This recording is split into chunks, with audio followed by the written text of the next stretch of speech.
Gak bisa kayak gitu dong Pak. Ini kan hutan untuk kesejahteraan alam Pak. Gimana ya Pak? Kemarin kami udah cari-cari tempat, tapi cuma di sini yang paling strategis. Jangan loh Pak. Nanti saya kena masalah gimana? Siapa yang mau tanggung jawab menafkahi keluarga saya? Ya sudah, kalau begitu kita bikin simpel saja. Bikin simpel gimana ya Pak? Nih Pak, segini cukup kan? Oh, sebenarnya sulit sih Pak. Tapi Kalau segini bisa kan? kalau gini sih bisa lah diatur. Serahkan pada saya. Wawan adalah seorang pejabat yang tamat. Dengan iming-iming kekayaan, dia rela menjual hutan desa kepada perusahaan sawit. Padahal, hutan adalah sumber kehidupan yang bisa menjaga keseimbangan ekosistem alam, baik yang hidup ataupun yang tak kasat mata.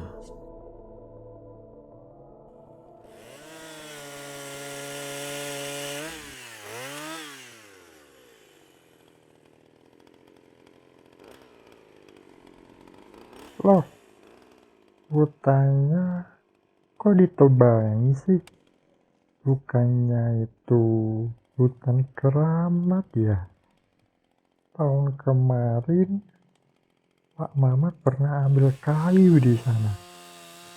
Pulang-pulang dia jadi gila, seperti orang yang sedang ketakutan.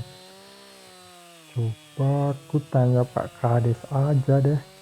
Siapa tahu dia ngerti dengan hal ini.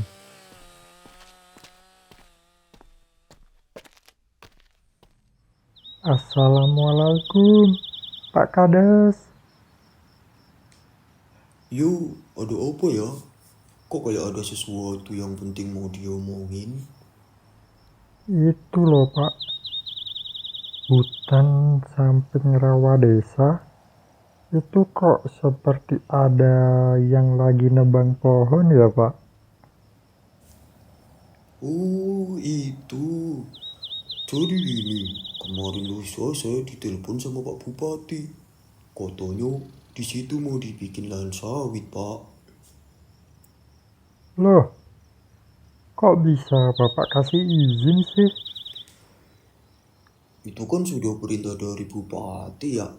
Saya bisa apa? Kalau saya nolak, nanti saya yang kena lagi.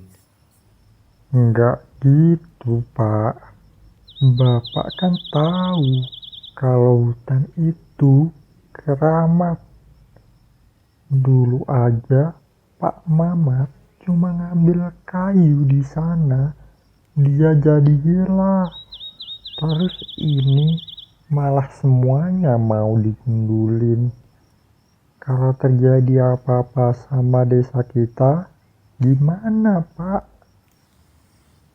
Itu kan cukup bagus untuk warga kita. Kalau dijadikan lahan sawit, kan nanti warga bisa kerja di sana. Lagi pula, itu kan cuma mitos. Hari kini masih percaya mitos. Ya udah deh Pak. Yang penting saya sudah berusaha ngingetin ya. Kalau terjadi apa-apa sama desa ini, Bapak yang tanggung jawab. Tenang, gak akan terjadi apa-apa kok. Selama saya jadi kades di sini kan semua aman. Percayalah sama saya. Ya udah, kalau gitu saya pamit dulu. Assalamualaikum.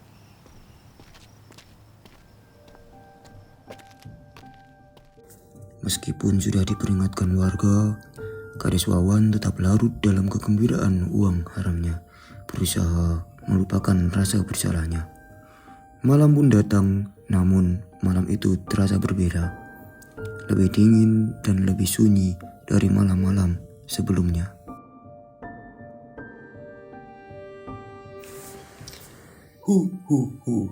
Zaman begini masih percaya mitos. Uang ini baru nyata. Hu hu hu. Tapi aneh sekali malam ini. Dinginnya bukan main. Dan biasanya masih ada suara jangkrik, suara orang lewat, atau motor anak-anak ronda. Tapi sekarang kok sunyi.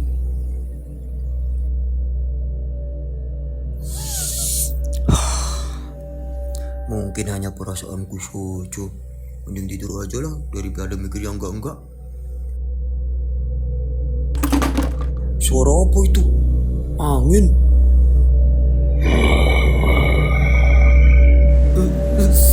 Siapa kau? Akan kau ambil kembali apa yang telah kau ambil dariku. Tidak.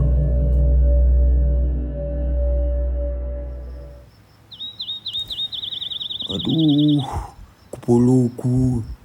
Apakah kemarin hanya mimpi ya? Pasti cuma mimpi. Aku harus segera ke hutan untuk mengecek mandor apakah sudah bekerja ya.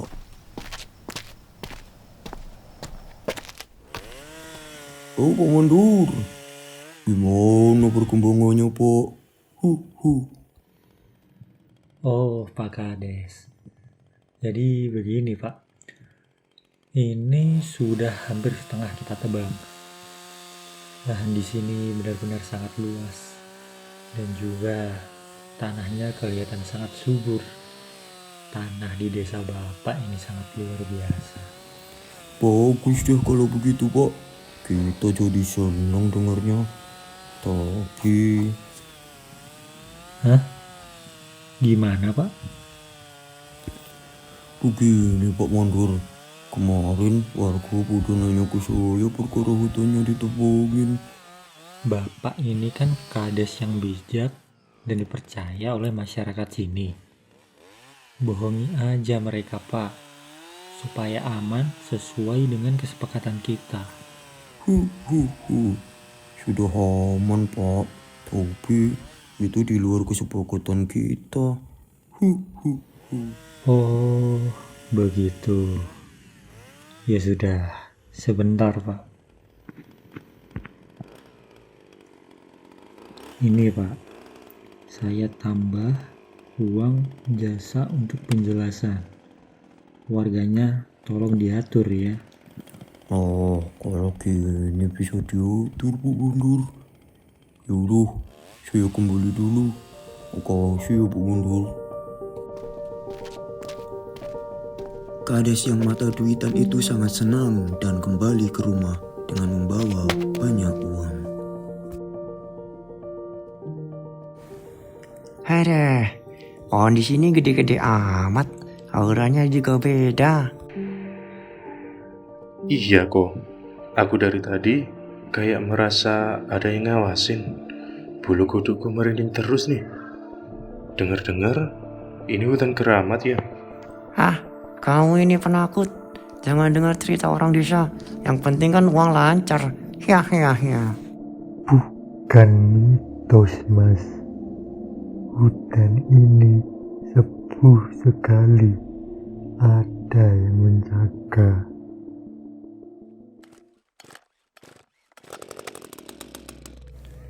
Kenapa lagi sih, Cang? Gergaji rusak. Ini tidak rusak. Ada yang menahannya. Apa? Ada apa, Cang? Dia marah. Dia mau kita pergi.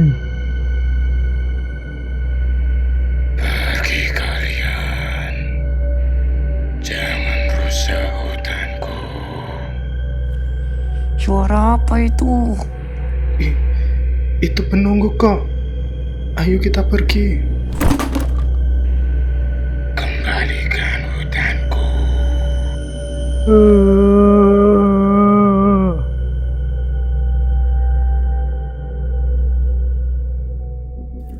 Mandor Roy kembali ke lokasi bersama Joko dan Tony. Mereka membawa senter. Kabut tebal mulai turun menutupi area rawa. Cepat kalian cari dia. Kalian yakin dia tertinggal? Yakin bos, kakinya pincang, dia nggak bisa lari secepat kami. Itu dia, jejaknya ke arah rawa. Jangan bos, aku dengar rawa itu angker. Kita mending balik saja. Dia sudah diambil. Dasar bodoh. Kalau dia hilang, aku yang disalahkan. Cepat kalian cari dia. Uangmu akan kubayar 2 kali lipat kalau dia ketemu. Pincang, pincang, kamu di mana? Jawab. Itu kan punya si Pincang. Tapi bagaimana bisa tersangkut setinggi itu? Dia tidak mungkin bisa memanjat kan?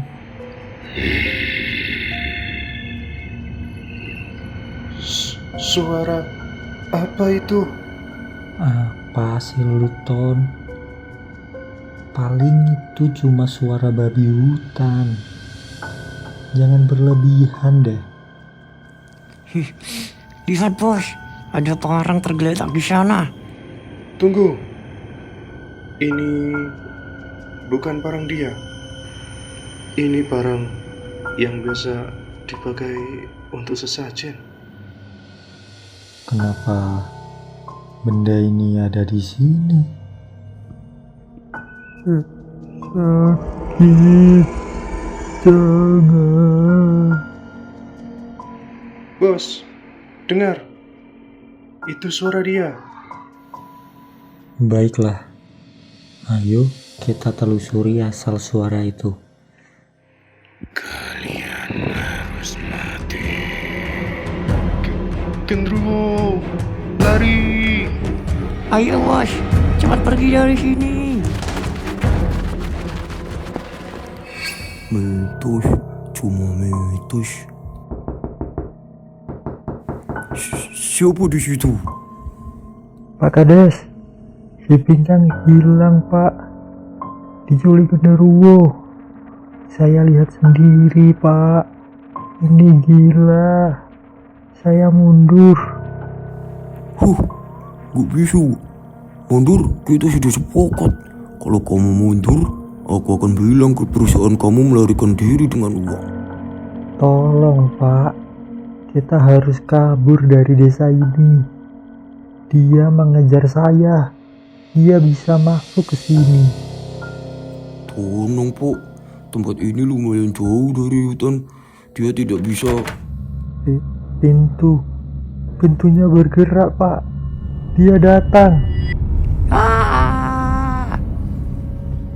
Si Pincang, kamu kenapa? Jauhkan benda itu. Itu buaya.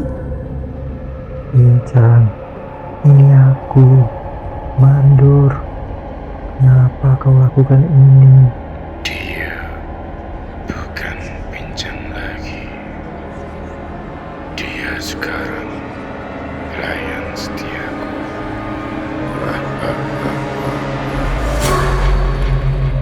Oke. Kami akan pergi. Kami akan bayar kamu.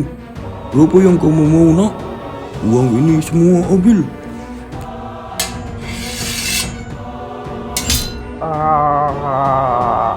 Hentikan, aku kepala desa. Jangan sentuh aku. Kau yang memulai ini, katakanmu pantas dibayar dengan nyawamu. Jangan. Aku janji akan kembalikan hutannya. Aku akan usir perusahaan itu. Aku akan bilang ke bupati.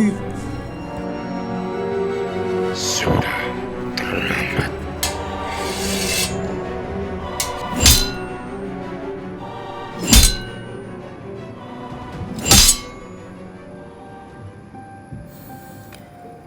Di belakang si Pincang, bayangan raksasa genderuwo kini terlihat lebih jelas di dinding dan tersenyum puas. Si Pincang telah menjadi medium genderuwo, sang penjaga hutan. Dendam alam yang terenggut kini menuntut bayaran termahal.